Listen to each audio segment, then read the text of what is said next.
대한 부분이 이제 한 두 군데 남아 있습니다. 그 사도신경이 그렇게 돼 있지 않습니까? 본디오 빌라도에게 고난을 받으셔서 십자가에 달려 돌아가셨다. 그리고 사흘날에 이제 부활하셨다고 돼 있는데, 이제 부활했다고 하는 부분은 성경 원어에는 대개는 다 이렇게 수동태로 되어 있습니다. 근데 다시 일으켜졌다. 근데 뭐 이건 그 사도신경은 이제 라틴어로 되어 있으니까 resurrexit 이런 식으로 되어 있지만, 대개 이제 신약성경 자체를 보게 되면은 하나님께서, 그러니까 수동태를 쓰되 누가 일으켰다는 얘기는 없는 것이, 그것이 대개 그 우리가 문법적으로는 신적 수동태라고 해서 하나님의 이름이 너무나 높기 때문에 그 이름을 부르는 걸 피하기 위해서 그냥 수동형으로 쓴 건데, 그러니까 사흘날에, 그러니까 안식일이 끝난 그날 돌아가시고, 안식일 날 돌아가시고 나서 그 다음에 이제 안식일 지난 그 아침에, 그러니까 우리 시간으로 말하면 이틀이 채 안 되죠. 셋째 날이니까 이제 3일이 지났다는 게 아니라 셋째 날이거든요. 부활하셨다 이렇게 되어 있는데, 그런데 사실 그 세계 더 많은 교회에서 쓰는 그 사도신경에는 본디오 빌라도 밑에서 고통받으시고 십자가에 달리시고 죽으시고 묻히시고 그 다음에 인페르노, 그러니까 죽음의 어떤 영역으로 내려가셨다는 것이 있습니다. 죽음의 인페르노로 내려가셨다가 셋째 날에 이제 일으켜지셨다 이렇게 되어 있는데, 여러분들 그게 좀 그렇지 않습니까? 예수님 얘기할 때 뭐 하나님의 외아들 예수 그리스도라고 하고 나서 성령으로 잉태하셔서 동정녀 처녀이든 마리에게서 나셨다고 하고 나서, 그 다음에 이제 예수님의 뭐 가르침, 뭐 기적 행하고 이런 건 다 빠지고, 그 다음에 나오는 게 본디오 빌라도에게 고난을 받았다. 그래서 이제 거기에 대해서 이것이 우리 기독교 신앙을 완전히 이렇게 잘 대표한다고 보기 어렵다고 생각하는 사람들도 있는 것 같습니다만은, 그러나 아까 이제 설교에서 우리가 다시 나눴던 대로 역시 특별히 이제 바울 사도 같은 경우를 볼 때 예수님께서 죽고 부활하셨다고 하는 것이 가장 중요하다, 가장 이제 하는 데는 이견이 없는 것 같고, 그 다음에 이제 본디오 빌라도에게 고난을, 왜 그 사람은 다른 사람보다 특별히 유다보다도 특별히 나빴던 것도 아닌 것 같고, 성경을 보게 되면 어떻게든지 또 예수를 어떻게 풀어주려고 노력한 흔적도 보이는데, 이번에 사도신경이라는 거 고백할 때마다 그 이름이 이렇게 이제 맨날 악역을 맡아야 되나 이런 생각을 이제 할 수 있지 않습니까? 근데 그거는 사실은 강조점이 거기 있는 건 아닌 것 같아요. 본디오 빌라도가 특별히 나쁜 사람이었다 하는 것보다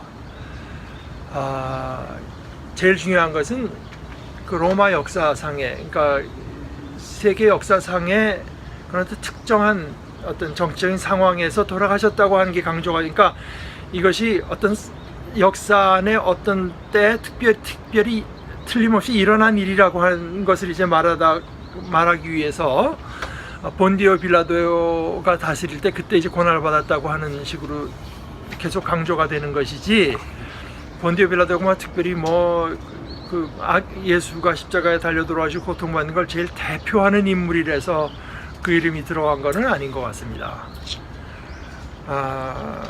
근데 이거는 약간 거진 여담이 될지 모르겠지만, 특별히 요한복음 같은 데를 보게 되면 이 본디오 빌라도하고 예수님과의 어떤 그 대화가 이제 나와 있는데, 저는 그렇게 생각해요. 여기 이제 요한복음 18장 28절부터 뭐 끝절까지가 다 그 내용인데, 제가 보는 관점으로는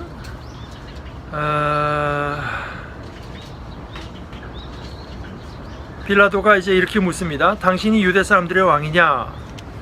그러니까 예수님의 대답이, 당신이 하는 그 말이 당신 생각에서 나온 말이냐, 아니면 나에 관하여 다른 사람들이 말해 준 것이냐?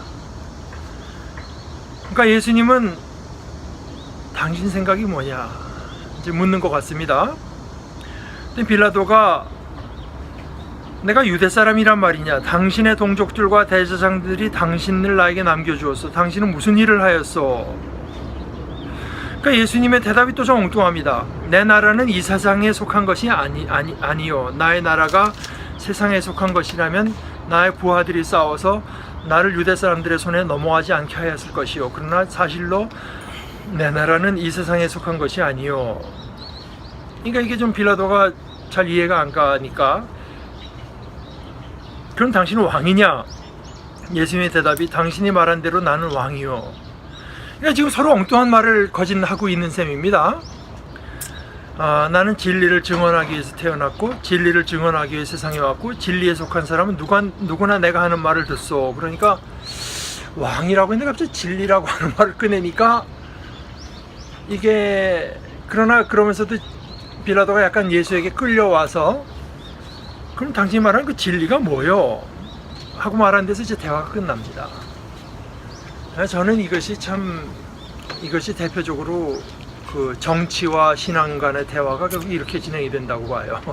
그러니까 신앙은 진리에 대해서 관심이 있는데, 정치는 전혀 이제 엉뚱한 말을 하는 거죠. 근데 그래서 빌라도는 이 말을 하고 나와서 유대 사람들에게, 이제 나는 아무 죄도 찾지 못하였어. 뭐 죄라고 할 것이 없으니까 하는 정치적인 타협점을 내세우기를, 당신네 명절 유월절이라서 내가 죄수한 사람을 놓아주는 관례가 있으니까, 그러니 유대 사람들의 왕을 놓아주는 것이 어떻겠소? 이 사람들이 그게 아니고 바라바를 놓아달라. 뭐 근데 그 뒤에 나타나는 여러 이제 형태를 보게 되면, 빌라도가 특별히 악한 사람은 아니지만 철두철미 정치인. 그 사람은 정치인으로서 이제 또 자기의 정치적인 입지를 위해서 결정을 내렸던 것 같습니다. 근데 뭐 하여간 그래서 저는 제 생각이 맞는지 어떤지 모르겠어요. 이제 현대로 오면서 신학자들 간에서 이제 그리스도인들의 정치 참여를 굉장히 이제 강조하고 이런 것이 좀 득세를 하고 있습니다. 근데 이제 그거는 크게 보면은 우리 신앙에 대한 생각이 종교개혁할 때 이제 두 큰 인물이 루터하고 칼빈 아니겠습니까? 그러니까 지금은 이제 칼빈이 좀 득세하는 편인 겁니다. 말하자면 칼빈은 이 온 세상이 하나님의 뜻에 따르는 것을 굉장히 강조를 했고, 그래서 크리스찬들의 정치 참여나 이제 이런 것들을 굉장히 이제 적극적으로 생각했는데, 실제로 그 신약학회의 이제 새로운 흐름을 주도하고 있는 뭐 던이라는 사람하고 라이트라는 사람 둘이서 얘기할 때 그런 얘기가 나왔어요. 우리가 요즘에 사도 바울을 새롭게 이해하자고 뭐 이러저런 걸 하고 있다고 했더니, 뭐 던인가 라이트가 한 말이, 결국 이제 칼빈이 지금 좀 전면에 나서고 있는 거다. 여태까지 루터는 종교고 칼빈은 약간 이게 정치인데, 말하자면 그런 셈인데, 그러니까 우리 크리스찬들이 정치에 대해서 관심을 갖는 거가 중요하다고 하는 걸 강조하는 건 뭐 저도 얼마든지 공감을 하는데, 그러나 정치가 가진 어떤 그 근본적인 성향도 우리가 늘 마음에 둬야 될 것 같아요. 그러니까 예를 들어서 이제 그 김세윤 교수 같은 사람의 생각은, 자기가 보기에는 예수님은 정치가 선해야 된다고 생각한 부분은 그렇게 많지 않은 것 같고, 정치 자체가 어느 정도는 좀 악할 수밖에 없다고 생각한 것 같다. 아무리 선한 정치라고 해도. 왜냐하면 정치라고 하는 것은 결국은 인간이 인간의 뜻대로 이 세상을 주장하고자 하는 것이 이제 대표적인 것이기 때문에 인간이 스스로 우리 그 공동체를 스스로 이렇게 다스려보자는 것이 이제 정치라는 형태로 나타나는 것이기 때문에 그것이 인간의 어떤 성경에서 말하는 죄라고 하는 게 뭐 우리가 뭐 나쁜 짓 하는 것보다 근본적으로는 인간이 자기 주장하려고 하는 의지가 이게 죄라고 보는 거거든요. 하나님의 뜻에 굴복하지 않고 이제 인간이 내가 보기에 좋은 대로 행하겠다고 하는 것이 이제 죄라고 보기 때문에 이제 그것이 사실은 제일 대표적으로 나타나는 어떤 분야가 정치라고 봐서 정치 자체에 어느 정도 상당히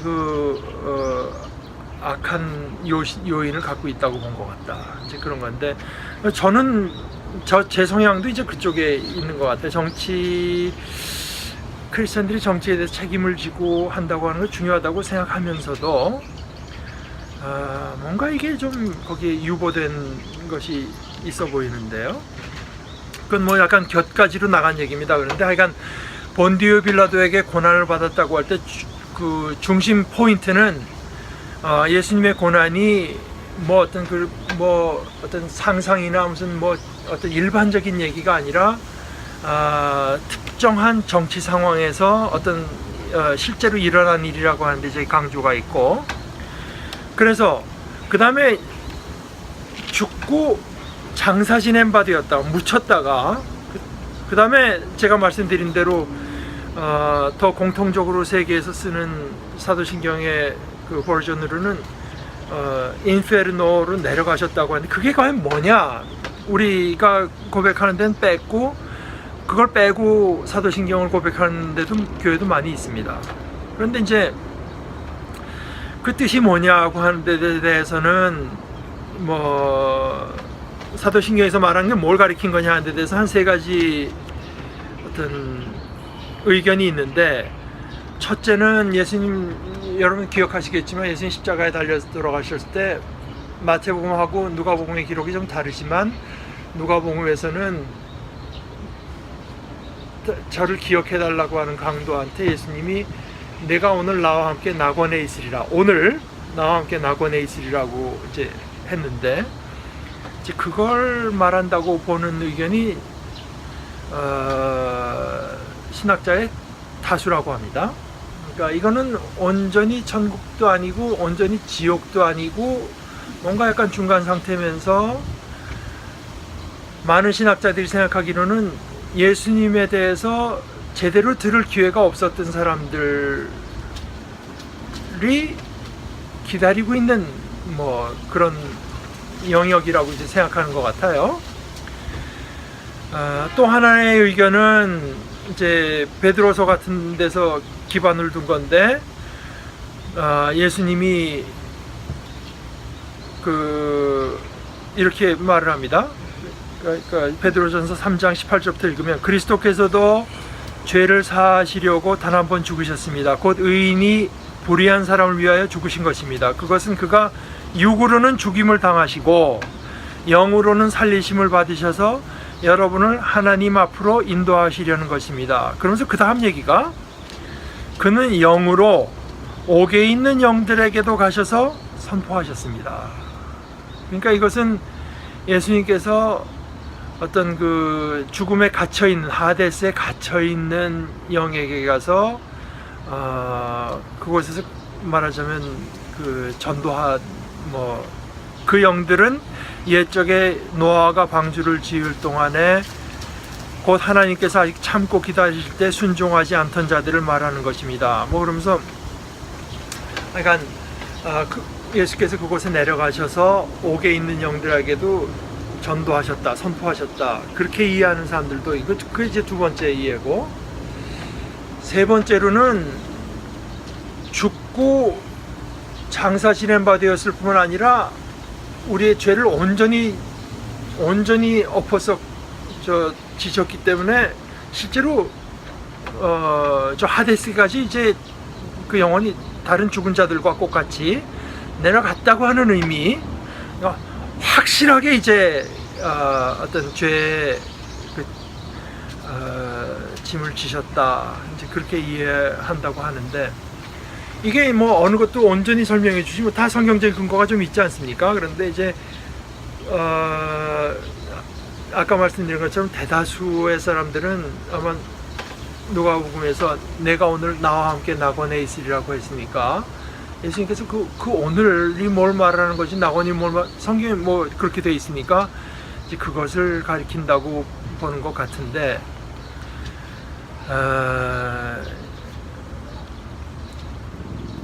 근데 이제 그것도 완전하다고는 저는 보기가 참 힘든 게, 그럼 예수님께서 우리가 믿기로는 사흔날에 그때 살아나셨다고 하는 건데, 그동안에도 그럼 어떤 형태로 살아계셨다는 얘기냐? 그게 좀 하여간 좀 불분명해지는 데가 있어서, 뭐 하여간 그 세 가지 되게 의견이 있다고 하는 것만 소개해드리고, 그 가운데 선택하는 건 여러분에게 맡길 수밖에 없어요. 발타자르라고 한, 제가 처음부터 말씀드린 어떤 그분은 뭐라고 말했냐면, 예수님께서 십자가에 달려 돌아가신 그 어떤 그 구원의 뜻, 하나님의 사랑, 자비가 그것이 안 미치는 데가 없다, 그런 의미에서 옥에까지 이제 도달했다고 하는 의미로까지 뭐 그분은 그렇게 이해했습니다. 그러니까 그거는 사실 어떻게 보면은 옥에 있는 영들에게도 가셔서 선포하셨다는 것과 똑같지는 않지만 좀 비슷한 데가 있는 이야기죠. 그래서 저도 그 뜻도 모르면서 고백하느니 그냥 빼고 그냥 우리가 지금 하는 식으로 사도신경 고백하는 것이 저는 더 마음이 편합니다. 뭐 고백하되 이거 무슨 뜻인지도 모르면서 계속 매주 하는 게 좀 이상하잖아요. 그러고 이제 그 다음에 사흔날에 부활하셨다고, 일으키셨다고 하는데, 거기에 대해서 이제 한 가지만 얘기를 하면은, 그러니까 이제 부활이라고 하는 것이 뭐 위대한 사람이 어떤 자기를 따르던 사람들의 마음과 생각 속에서 이제 부활했다, 뭐 이런 식으로 자꾸 이해하고 싶어 하는 사람들이 이제 많고, 제가 본 바로는 우리 목사들 중에도 이제 그렇게 가르치는 사람들도 봤는데, 그건 좀 상당히 문제가 있는 것 같습니다. 아까도 이제 고린도서에도 봤다시피 사흔날에 부활하셔서 이 사람 저 사람에게 나타나셨다는 얘기를 굳이 그렇게 쓸 필요가 없는 거 아니겠습니까? 위대한 사람들이 죽고 그 따르던 사람들의 마음 속에서 새로운 희망이 솟아오르고 그분의 정신대로 살자고 하는 거야. 뭐 세상에 흔하게 있는 일인데, 뭐 그걸 갖고 우리가 뭐 굉장히 새로운 게 나타난 것처럼 그렇게 호들갑을 떨었을 리가 없고, 또 우리가 늘 얘기하는 대로 특히 이제 누가복음 같은 것들은 한 사람이 있었다고 보면 사도행전과 누가복음이 예수께서 죽고 부활하시고 승천하신 때까지 얘기가 누가복음, 그 다음에 이제 그 부활하신 뒤에 제자들과 지내다가 승천한 뒤에 그 다음에 교회로 연결되는 부분이 사도행전 아니겠습니까? 이제 보게 되면은 누가복음까지 해서 기록한 그 제자들의 모습은 뭐 두려움에 떨고 예수의 사역을 전혀 이해하지 못하다가 다 도망갔었는데, 돌아가신 지 채 이틀도 안 돼서 부활한 거거든요. 그러고 불과 오순절이라고 하는 게 7749 7주, 이 2달도 안 돼서 제자들이 그렇게 자기들의 죽음을 무릅쓰고 예수의 증인으로 나서기 시작했다고 하는 것이, 그 사이에 죽은 자들 가운데서 일어나신 예수님, 몸을 입고 전혀 다른 형태지만 몸을 입고 사신 예수님을 만났다고 밖에는 도저히 설명할 수가 없는 이제 뭐가 있는 것이겠고, 그리고 요번에 이제 다시 읽으면서 그 아까 말씀드린 라이트가 지적한 것이 또 하나의 포인트가 있는데, 그러면 예수께서 돌아가시고 제자들의 마음속에 뭐 부활했다고 말을 하려면 굳이 이틀이라는 시간이 필요가 없고 사흘날에 부활했다고 하는 것이 그렇게 강조될 이유가 아니 그거야 뭐 예를 들어서 그 사람들이 우리가 잘못했구나 뭘 하고 하려면 그건 몇 달도 더 걸리는 얘기가 되고 그다음에 그게 아니고 돌아가시자마자 우리가 그 정신을 이어받아서 한다고 하면은 그 당장 일어난 것이 그것이 사흘날에 일어났다고 하는 것이 이게 뭐 도무지 그게 성경의 기록 뭐 본인들이 그렇게 생각하는 게 자유지만 그러나 성경의 내용과는 맞지는 않는다. 우리가 성경의 내용대로 받아들인다고 하면은 그거는 좀 불가능한 이야기가 된다. 뭐 그런 것입니다. 근데 이 몸이라고 하는 거는 저 뒤에 이제 또 나오니까 그 몸이 다시 사는 것을 믿는다고 하잖아요. 그러니까 그거는 뭐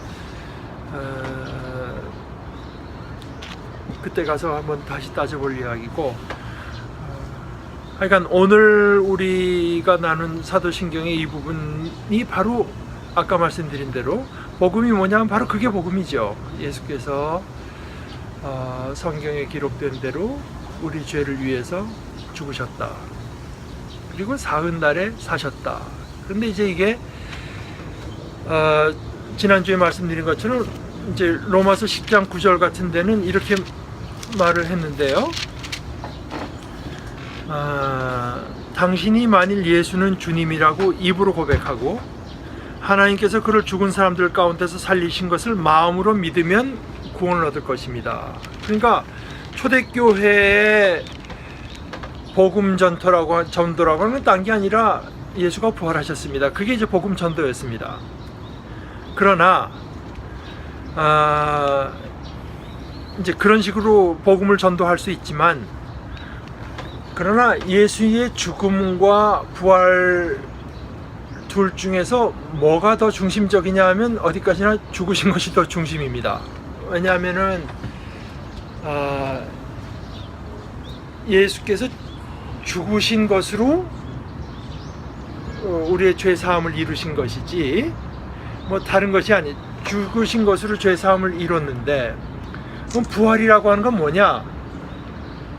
그 이틀 전에 죽은 그 십자가에서 죽은 그 예수라는 인물이 그 너희들이 어떻게 하다 우연히 죽인 인물이 아니라 내가 너희를 구원하기 위해 너희 죄를 위해서 세상에 보내서 그런 목적으로 죽은 죽음이라고 하는 그것을 하나님께서 확증하신 사건으로 봐서 그것은 십자가의 죽음이 그게 구원의 사건이라고 하는 걸 하나님께서 이제 말씀하신 사건이라고 보기 때문에 실제로 우리의 구원이 일어난 것은 그 십자가 그래서 이제 이걸 그 죽음의 형식이라고 해서 뭐 많이 바울 사도가 복음을 더 간결히 말할 때 그가 우리를 위해서 죽었다는 걸 주로 얘기를 하지.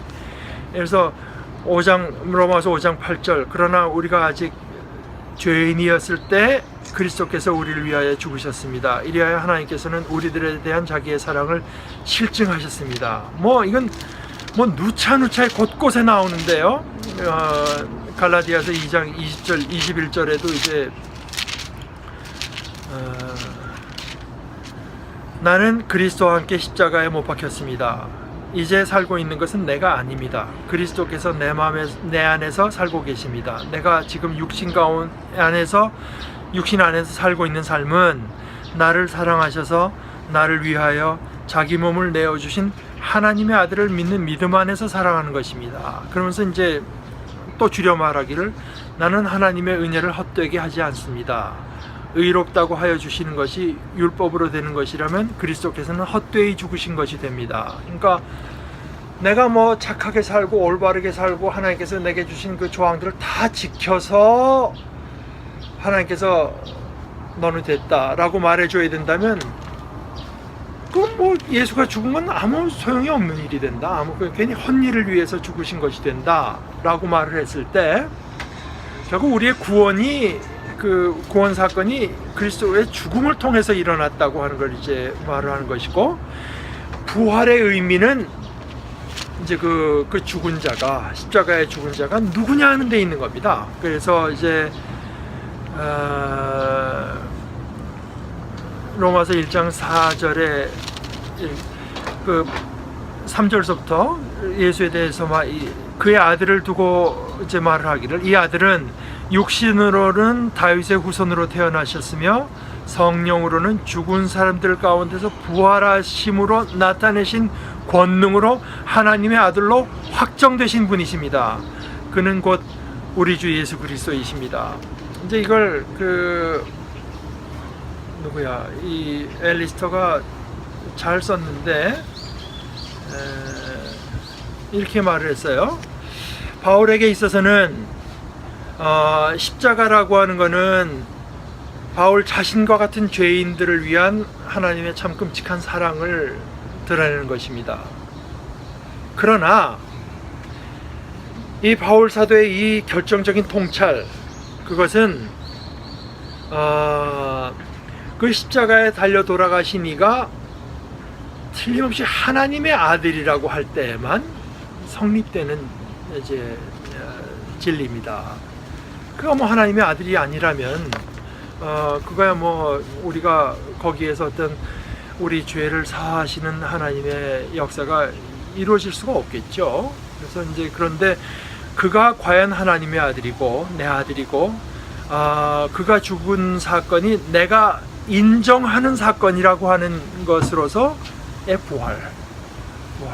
그래서 이제 십자가와 부활이 뗄 수 없이 하나의 짝을 이루는 것인데, 그 중에도 중심되는 것은 역시 실효를 나타낸 것은 부활이고, 그것이 과연 그렇다고 하는 것을 하나님께서 입증하신 사건이 부활이다.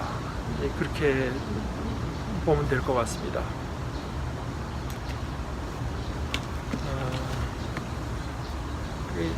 안유국 형제가 이제 성령에 대해서 이번 주에 한 달에, 사실 다음 주에 예수에 대해서 한 번 더 있는데 그러니까 하늘에 올라가셔서 죽은 자와 산 자를 심판으로 심판으로 오신다고 하는 분이 한 번 더 있게 될 것 같습니다.